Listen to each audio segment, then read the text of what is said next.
Greetings and welcome to the Enthusiastic Life Podcast. I'm your host, Brendan Walsh, and with me as ever is our intrepid producer, Ryan Dewan. I'm here. What's up, brother? Pumped to be here. On this week, we have Amy Peterson. There's almost not enough time in an intro for all of the titles that Amy has. She is the co-founder and CEO of Rebel Nell.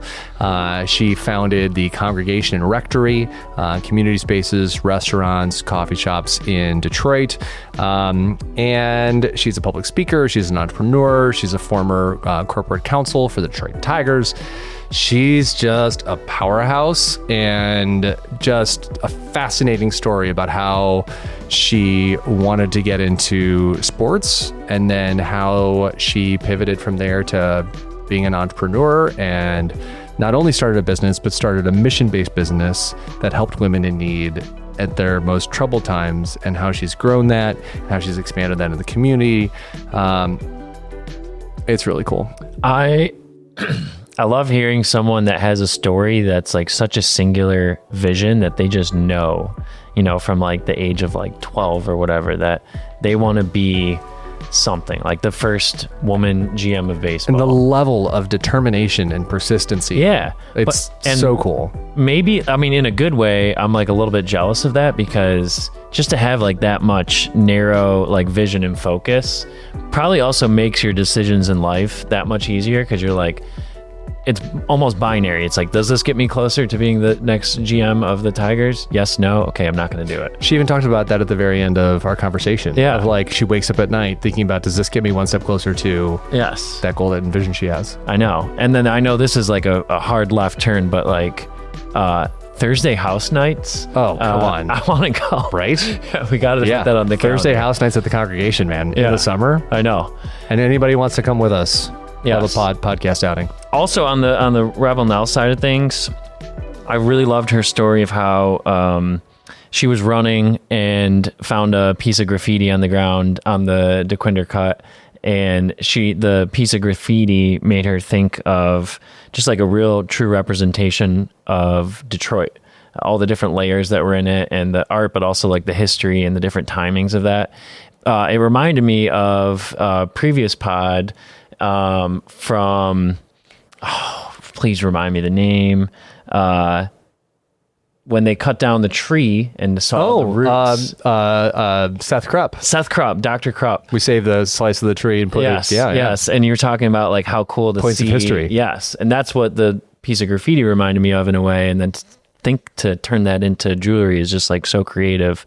So it was awesome. Great story, great conversation. So please enjoy this conversation with Amy Peterson. Welcome to the Enthusiastic Life Podcast. Thank you for having me.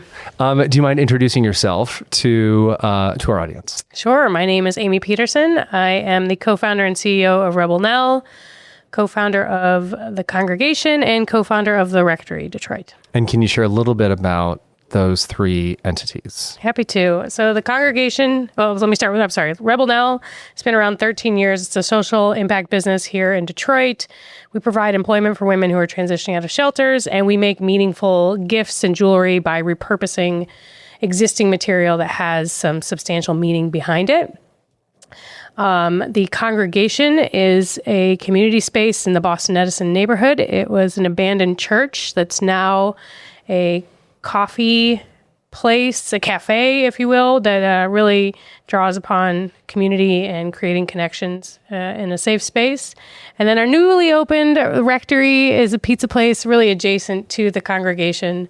And it was a former rectory. And now we just answered the needs of our neighborhood. When they said they wanted pizza, we said, okay, we'll make that happen. We can do pizza. We can do pizza. I love it. Yeah. I always like to start with an origin story. Do you recall how we met? Remind me. Okay, so when we first connected, we didn't meet because we met through Kim Blair. Oh, of course. The best human. I'm so grateful to have her on my team. I had Ryan's given thumbs up because he's in the DEA with her. Oh, amazing. So yes. She was there with for the Detroit Executive Association meeting. Yes. At the Detroit Athletic Club, which is my second home. And someone introduced me. I said, oh my gosh, my wife knows Amy.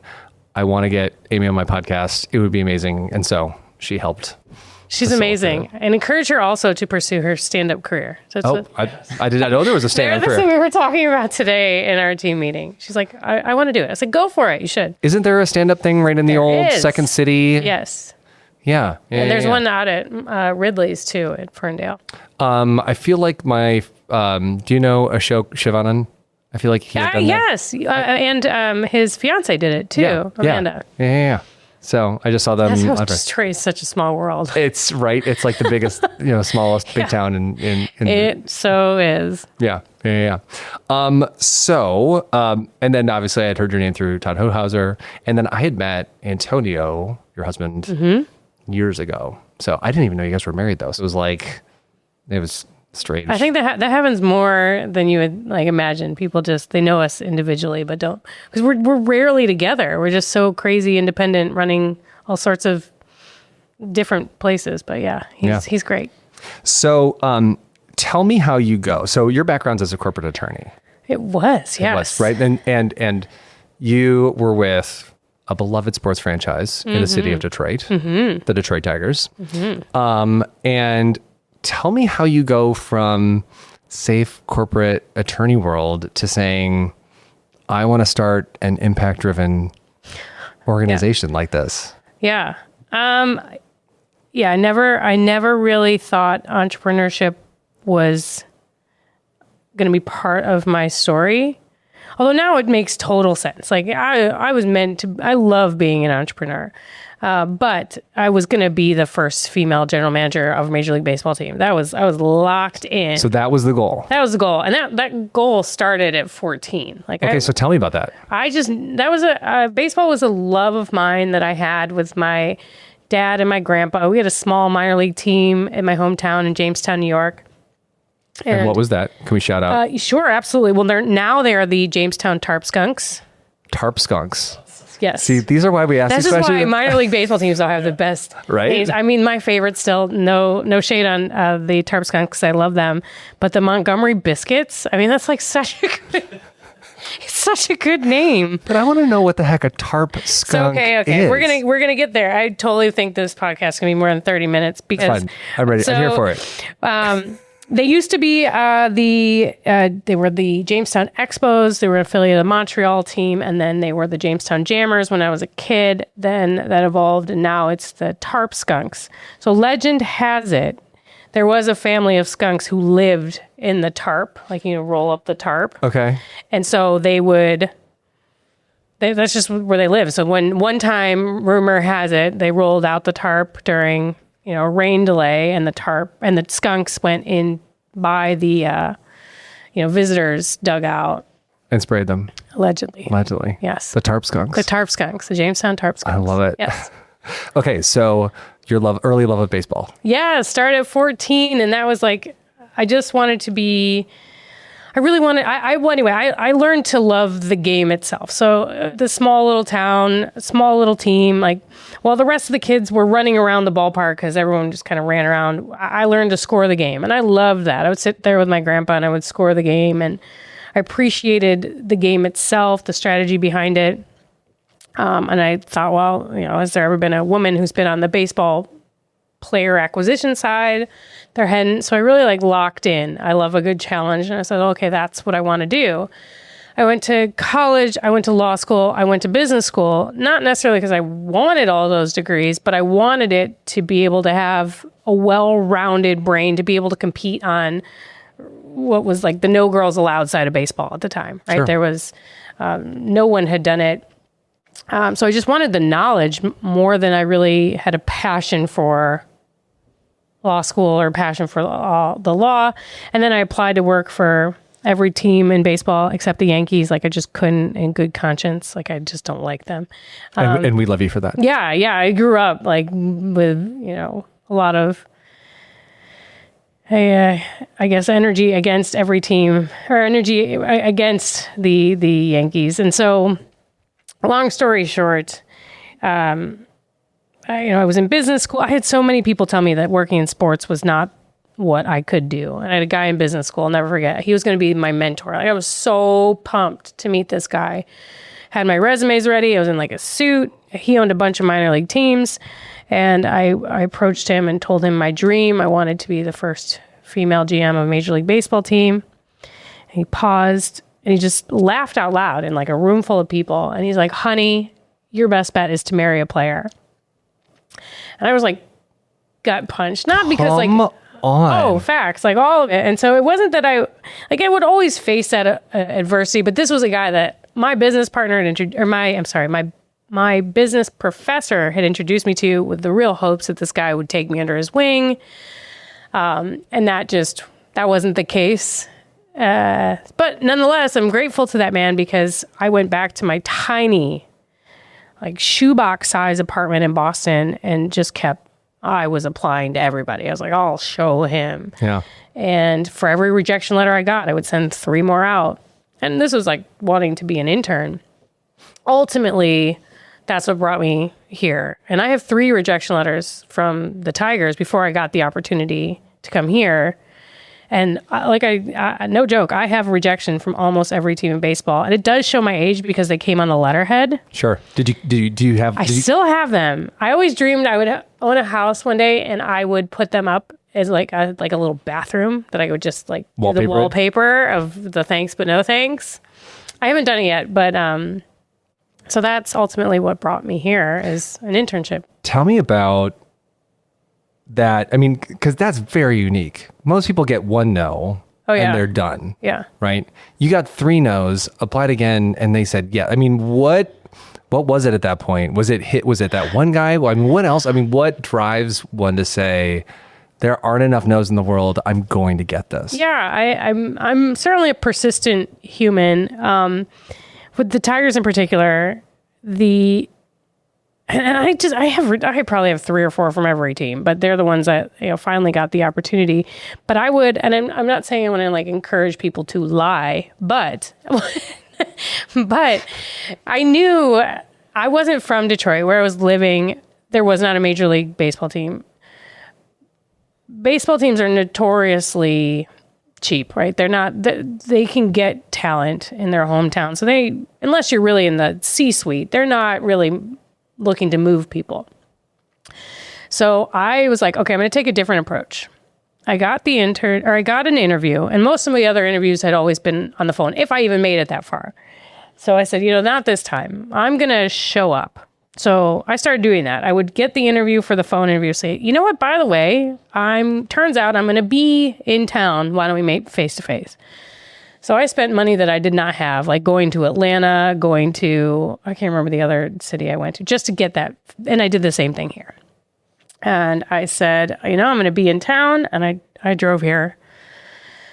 It was about 5 hours, had the interview, and they said, okay, well, do you live here? Would accommodations be? And my sister just happened to be going to law school out in Lansing. And I was like, yeah, you know what? I have housing. You don't have to worry about that, which was a total lie. Like they didn't know where. I just said generally Michigan. I mean, it's more of a stretching. It's a stretch. There was housing where that could be made available to you. Absolutely. And so I said, okay, we'll give you the shot. And I'm still forever grateful for that moment. Jordan Field has a special place in my heart for giving me that chance. I still send him a thank you note and usually a piece of chocolate on the day that he hired me, even now, like that's cool. 20 years later almost. So you were there with the Tigers for 10 years. 11 seasons, yeah. 11 seasons as counsel. Mm-hmm. And I worked my way up. So I was an intern. Then I was in corporate sales. Then I was in community affairs, corporate sales, and then I became associate counsel for them. Okay. And what years were that? 2007 to 2018. Okay, so you got some really good. I did. I have a ring. Yeah, I got a ring. They gave out a division championship rings, so I have one at home. That's cool. Couldn't quite get there, but man, those were so good close. Years. It was a lot of fun. It was a really good run, and to be able to work under Mr. Illich was really fun. He was a true entrepreneur, and you felt it. I mean, with the fact that we had the 3rd highest payroll in baseball.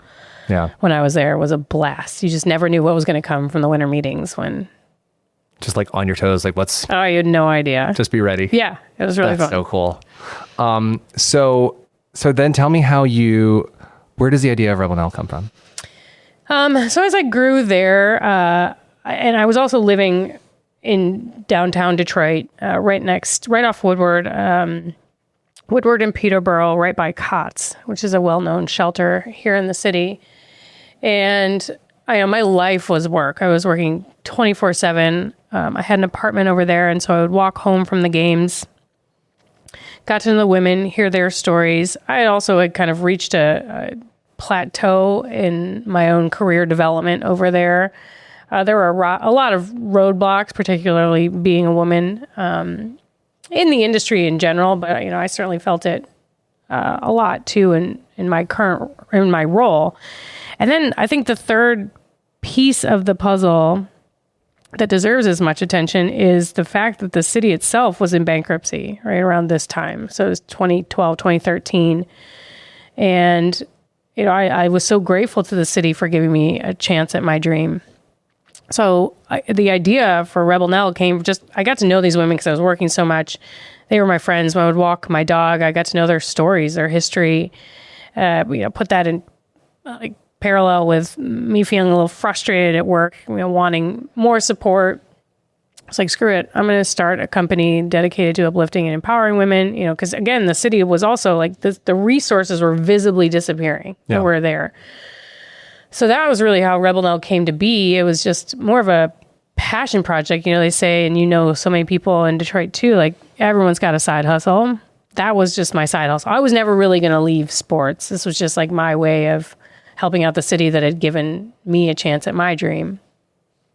And I did it as a side hustle for about 5 years. And then ultimately couldn't stop thinking about it and went all in. So where did the idea of the jewelry aspect of it come The from? jewelry aspect. So that's actually kind of funny. So I started the company with a business partner, and actually how it really started is I was running on the Dequindre Cut. I saw because that's what we do is we repurpose meaningful material, and how we launched was by repurposing fallen street art, which is an abundant local resource in the city, and certainly was then. And so a chip had fallen on the ground. I picked it up. I was like, oh, this is cool. And I could see all these beautiful layers. And I was like, this to me is Detroit, right? Something that the city was, and too, remember that time, the country was dismissing Detroit. There was a Time magazine article that absolutely shit all over the city. And I was like, this place is beautiful. I wish people could see it a little differently. There's so many ideas, people, history, and this little chip kind of encapsulated that for me. So I brought it back and I was like, I wonder what we can do with this. And I was like, wow, it's perfect size for jewelry. I had bare minimum training. She had at least one class at Wayne State, but neither one of us are jewelers by any stretch of the imagination. To call myself that would be an offense to actual jewelers. But we just figured it out. We just played around, tested different things. And ultimately it was this is really cool. We started wearing it and people were giving us compliments, and that's how Rebel Nell found its product. That's fascinating. Yeah. And it's just such a great, they're not only is it a cool and innovative idea and just very Detroit, right? We're such a unique city in that we still have so much original architecture that could have been torn down because it was empty. Right. And people saw the value in keeping it and repurposing it and using it another way. Yes, exactly. And I think that's what we're completely built around, is repurposing the beauty that's already here. So you mentioned something that jumped out to me. So that you love being an entrepreneur. I do. What do you love about being an entrepreneur? And it's taken me a long time. It's a journey, right? I think I'm in an upswing. Everything is so tidal as you go. But I love the freedom. And when I say freedom, I don't want people to mistake that. Sometimes people get into entrepreneurship because they think you have your own time and flexibility and you live this glamorous life. That is the exact opposite. I work more hours now than I did in baseball, and that's saying a lot because you work crazy hours there. I think it's that I may work 60 hours a week, but I can choose which 60 hours a week I want to work. I love the creative freedom that I get to explore on a daily basis. I love leading a team. I love solving problems. And there's been a lot of moments I really hated being an entrepreneur, but right now I think this is what I'm supposed to be doing in life. One of my early mentors and guy that I worked with when I got started in our business had said very clearly that when you own a business, you work half days. You just pick which 12 hours you work. Yes, exactly. It's so true, though. Yeah. Yeah. So how long now has Rebel Nell been in existence? Oh my gosh, we're just on 14 years. Okay. So just hit it. Wow. Okay. Thank you for reminding me. Happy anniversary. Yes. So when is cow. that? When is the anniversary? So actually, we missed. Well, it's twofold. March 1st is when the paperwork was put in, but we celebrate in September. So this is our 14th year. Wow. Okay. So 14 years in, what are some of your biggest learnings, and what were some of the biggest challenges in getting started? Because that's such a unique model. Not only, jewelry is one thing, but to be mission driven and empowering women who are looking to, that are getting out of a shelter and getting their feet under them, that's a really unique and really beautiful business mission. Tell me about what that's like, getting that started and off the ground. And what do you learn from that? Just like anything, you're flying the plane as you're building it. There are a lot of mistakes we've made, but as you know, every mistake you make just makes you better and stronger, and they're an important part of the process. It's hard to pinpoint. There's so many. With a social enterprise business, finding the balance of what is a healthy amount of supportive services and a healthy amount of being focused on scaling a business. Are errors that we've made in the past. We've sometimes have been way too heavy on the supportive services and darn near bankrupted the business because and then knowing what we're equipped to do. So that's always the tricky part because it was 2016. That was one of our dark periods, and we almost closed the doors then because we had we put all of our energy into the resources and zero energy almost into the business. And then we realized, well, without a business, we can't help anybody. So maybe that means we reduce some of the resources that we provide. We still are the workforce development partner, but can we focus on,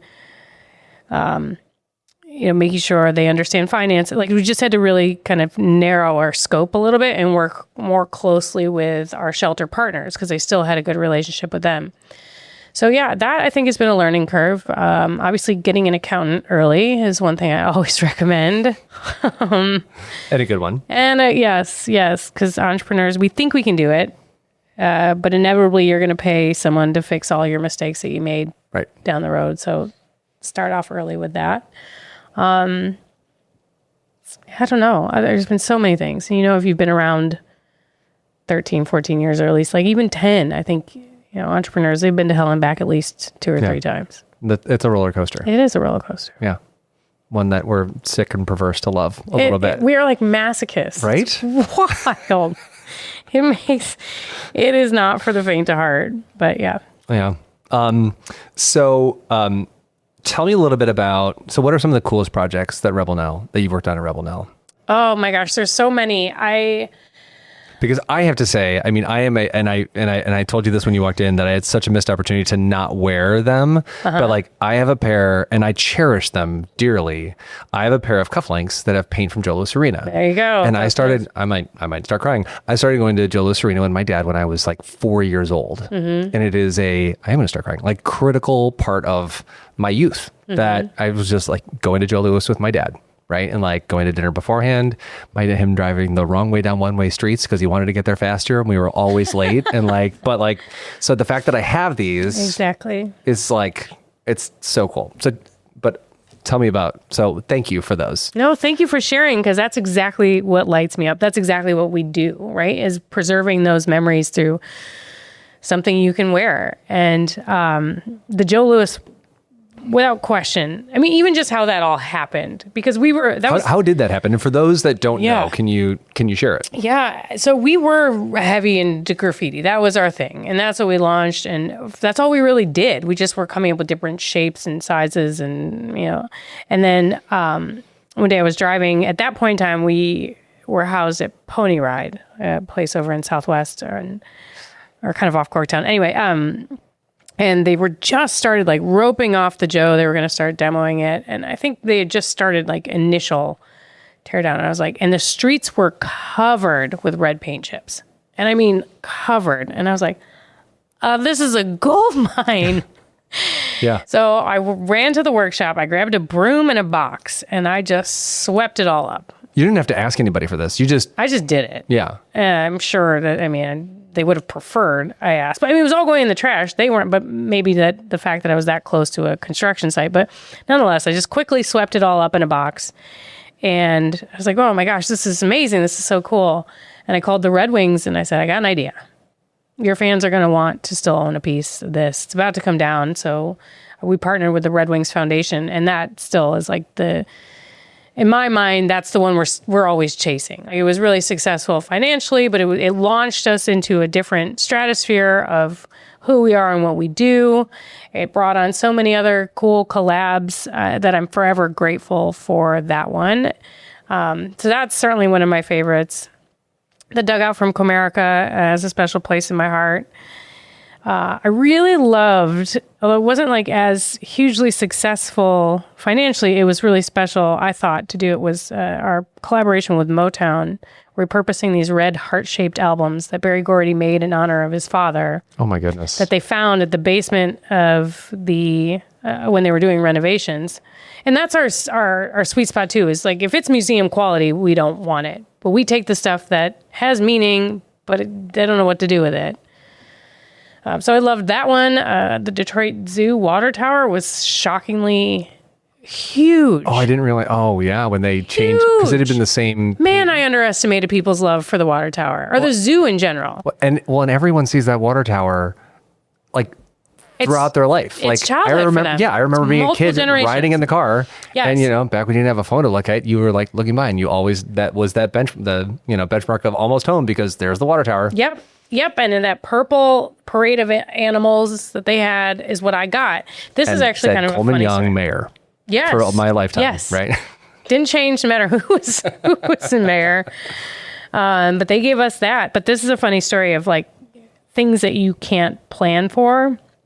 As entrepreneurs, you have a marketing plan, you roll that out.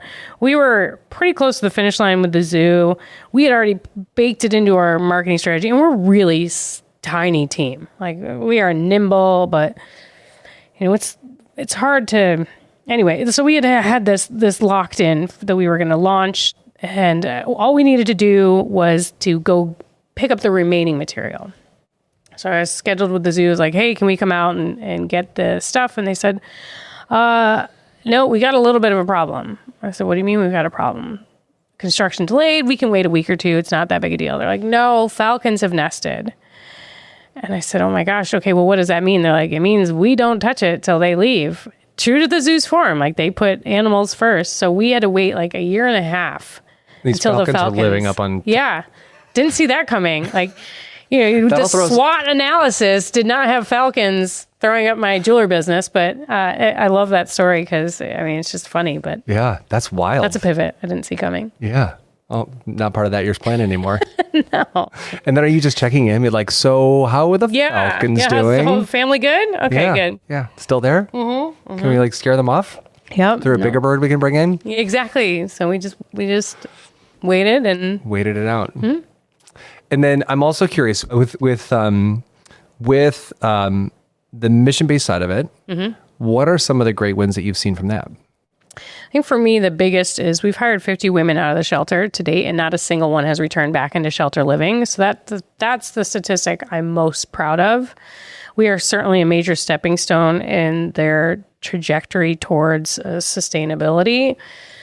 There's been so many wins, and like seeing them when they graduate into the traditional workforce, and seeing them go off because they're more prepared, having come through Rebel Nell, are my favorite moments. And that can mean even getting promoted within Rebel Nell. Many of them become production managers or will get elevated inside the company. And that's honestly, as I continue to grow, before our model was really get them prepared for the traditional workforce and then we graduate them out. But I was like, wait a second, we're getting amazing employees. And we're like, wait, why can't you stay with us? And so now we're starting to do more and more of that, of finding them positions internally as we continue to scale and grow. So I'm really fortunate to walk alongside these incredible women. And they're all still employed. How many are still employed? Oh, so we have cohorts, and we're typically between 4 and 6 from our creative designers.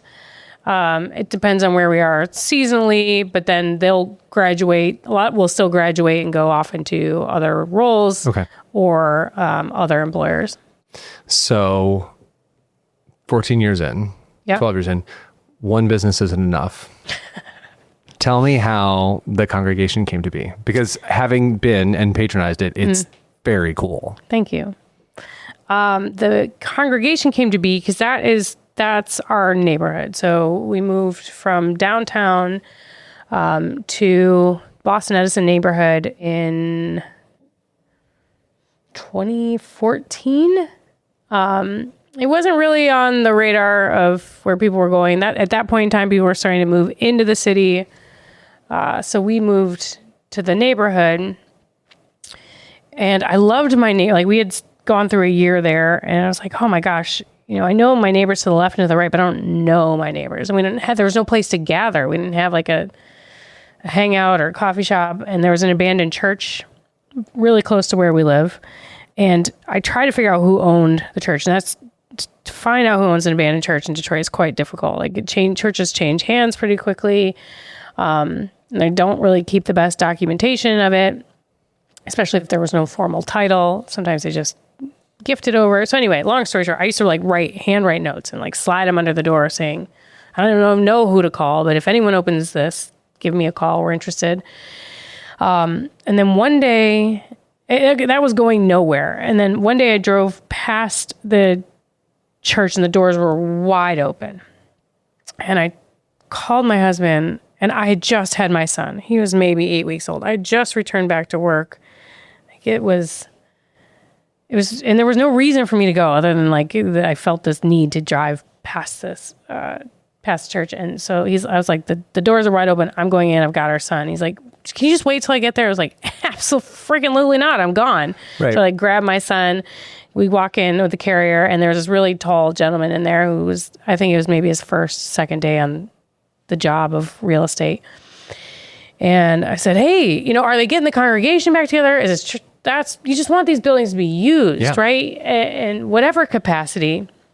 And he said, no, actually, I've been tasked with selling it. And I was like, you're kidding. I want to buy it. I showed all my cards. It was so not stealthy. It's just so obvious. But there was one other offer. But I felt it very important, and I wrote the church, the elders, a note. I said, who I was, lived in the neighborhood. My intention was that not to make it a church. I didn't want to mislead them. Do you know what the other offer was? No, they were going to make it a residence. Okay. And I said my goal was to turn it into a community space, a coffee shop. But I don't know, maybe it was because I grew up in a church and I felt this need to tell them. They wrote back anyway, a lovely note saying that the purpose of that, what we were trying to do was exactly what that building was meant for, us to bring community together. Yeah. So we ended up acquiring it from the church, and it took us 4.5 years to renovate. We opened it on March 6th of 2020. Oh my gosh. Yes. 10 days before restaurants closed. You got it. Isn't that wild? March 6th. Mm-hmm. Mm-hmm. Oh, that was our soft opening, and then our grand opening was the 9th, right? It was so we nailed it as far as timing goes. But what's really cool is actually some of the elders came to the grand opening. Yeah. What was the name of the church before? It was New St. James AME Church. And so that was really special to have that full circle moment. But we navigated just like every other amazing restaurant did or business and figured it out. But yeah, I'm really proud of what she's become. Yeah. And so you mentioned earlier on that the neighborhood wanted pizza, but tell me about the rectory, because that's newly opened in the last year. So the building adjacent to the congregation became available. And after some research, we learned that it actually was the original rectory to the church. They were sold separately. And we acquired it, but then, like all things, it's so important to get the community involved. And I believe that. I think that's how businesses in Detroit should behave, right? And getting to know the community and the patrons and what they want. So this was also like kind of during COVID. We just interviewed everybody who came into the congregation, asked them what they wanted. We held town meetings just to get a sense. And we also had to be realistic too of like, what could we do? It's a very tiny space. So then, it was a resounding, walkable pizza place in the community where people can walk up and grab a box to go or go home for their families. And it's right there next to the congregation. And so that was also about a 5-year journey, and we opened that in October. Wow. So very different business. Yes.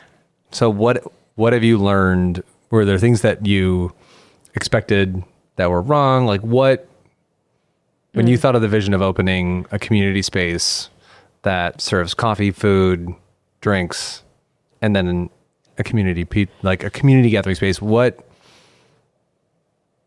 did that meet expectations? Was it harder? Was it easier? COVID aside. COVID aside. Yeah. With all things, Detroit's so unique. It very much is, if you build it, they will come a mentality. You have to have that. Numbers don't make sense, especially where we're doing things. That is off the beaten path. There is nothing else over there. So, I believe that I am not sure. I knew we had a vision. I think it's even better than what our vision had. We have an incredible operating partner, Betsy Murdoch, who gets a lot of credit for turning it into what it is and activating it and truly being a community space. But, think back, we were so worried about getting people into the building. We didn't even take into account that we had this incredible yard there. Now it's so obvious. You go over there, like, well, tables and people sitting outside. Yeah. But that was almost an afterthought. That was almost like a post-COVID, because that gave us such leverage during COVID because we had outdoor seating. Yeah. And so I think I went on a tangent of what your original question was, is like they are so different. Every business I've done has been so different, but they're also, I think, all rooted in community, which is like the common thread of making sure you're solving a problem for the people that you care about. So tell me about the Rebel Nell that you're wearing now. What am I wearing? This one. This was a piece actually made by an artist named Quinn Failer. She did a collab for us, and we chopped up the pieces. These are probably Detroit graffiti. I'm not sure which these are, but it could be the Lions. I'm not sure. I don't know. Every day I have to... it takes such restraint not to come home with something new every day. And I kind of have this policy that I wear it until someone buys it off me, because it happens all the time. Are you looking around for... All the time. Like when you're walking around, is there something that's... All the time. Yeah. You see the world differently once you work at Rebel Nell, for sure. What's been the coolest thing you've stumbled across? Oh, it's about to come out. Can you guys talk about it? Yeah, no, it's you guys get the exclusive. This might not come out for... Oh yeah, this might not come out until... okay, perfect. Probably not come out until late May. Okay, perfect. I got the opportunity to go rummage around the old Belle Isle Zoo. Oh, cool. It was really cool. That's been closed forever. Forever. And I've stumbled on these old box of tickets that there was the ticket office, and they were just so cool. It's so cool to just have that paper ticket, and they've got these splotches of paint on them because it became such a haven for street art. And so they look really, really cool. So that's one of my favorite things that I've stumbled upon. even going out to U of M and MSU and stumbling across like the campus rocks and all the generations that have painted there. I never would have thought of that as something with universities or schools. Yeah. I mean, high schools have them more and more now. Yep. And it's amazing how much we have a really strict policy. We won't destroy anything. So even with the graffiti or the street art that falls off, we don't touch it till it's on the ground. We have a lot of respect for the street artists that are here in the city or anywhere, like for the art itself. So we'll just pick it up once it's on the ground. And that goes with a lot of things, even at the campus rocks. Like so much stuff was just laying around and we just pick it up. Yeah. So cool. Yeah. So what are you most excited about with things going on in Rebel Nell or with congregation and the rectory? What's next and what are you most excited about? I'm in such a good headspace right now. I feel that, with Rebel Nell, we're just at a really cool point where I'm ready to kick it into like a whole other gear and see how we can push it to be more of a national brand. Okay. We've been, so grateful to Detroit for launching us this far, but now how can we bring this to more people? So that's like a big driving force for me with the congregation and the rectory. I mean, we've got summer is right around the corner and it's become such a beautiful place and everyone comes out of hibernation and we get to see each other and our house music nights are coming back and those are just, they're just pure joy. Tell me about that. So it's actually a beautiful story. Obviously house music has ties to techno really is born in Detroit and house music is a genre that kind of comes out of the techno world. So when we were shut down during COVID, when the congregation was shut down, there were some DJs who grew up in the neighborhood, and they still would get together and play every now and then, and they were really interested in what we were building at the congregation. They said, "Hey, during lockdown, can we live stream out of here?" Like, absolutely. It's totally safe. There was only 2 of them, and they would live stream and we started talking to them like, hey, if we ever open again, like we really had no idea. If we can never leave our house again. If we ever, yes, would you be interested in, curating some music? Well, we had no idea like how these would take off. I mean, they have become so popular. Our Thursday night house nights. Oh my gosh, I totally want to go. It's such a vibe. It's so relaxing and multi-generational and it's just this peaceful, incredible moment where people can be free and dance from like 5 to 9 on a Thursday. So you can be home and in bed. I think a lot of us are older and, that club life left us long ago, but this is just perfect enough. It's a quick hit where you can dance and the community comes together and it's really fun. Oh, that sounds fantastic. I have to go to that. Yes, it's a must. Oh my gosh. Okay. So one last question before we go that I like to ask all our guests. Amy Peterson, what is something that's bringing you joy right now? This very second, my team at Rebel Nell is bringing me an overwhelming amount of joy. I'm so grateful for them. I'm so grateful for them being on this journey and for seeing this crazy vision, right? Getting people to believe in something that is sometimes just delusional. It's amazing. But they're in lockstep and we're fired up and ready to go. And that feels amazing. I'd be remiss if I didn't ask, because it's such a great name, where does the name Rebel Nell come from? Oh, good question. So I wanted to pay tribute to a woman who was a trailblazer. So at the time I started Rebel Nell, I was reading a book about Eleanor Roosevelt. And she was an incredible humanitarian, civil rights activist, women's rights advocate. And her dad called her Little Nell. And I thought she deserved a more kick-ass nickname. That's how I came up with Rebel Nell. I also believe that every woman who walks through her doors is dealing with, they're rebels in their own right. And then we were dealing with, fallen street art, which is a rebellious art form. So that's how Rebel Nell came to be. I love it. Oh, very cool. Have you been to the FDR Memorial in Washington, D.C. before? I have. Oh, yes. There's such a great section for Eleanor Roosevelt there, which I think is She's incredible. She really, yeah.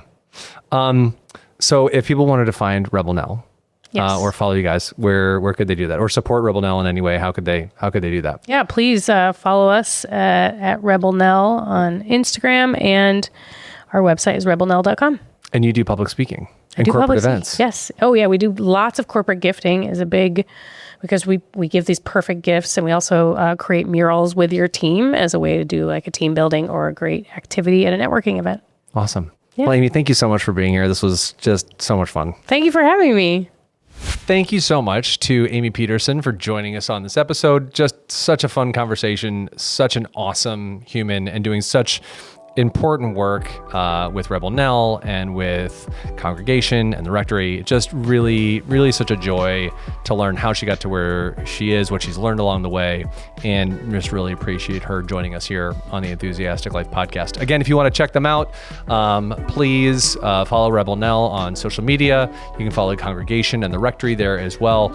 And if one is so inclined this summer to go to a house Thursday at the Congregation, I am in. Ryan's in. Who's coming with us? Yeah, Ryan just said, we'll see you there. So again, thank you all. If you enjoyed this, please give us a like, a share, 5-star rating.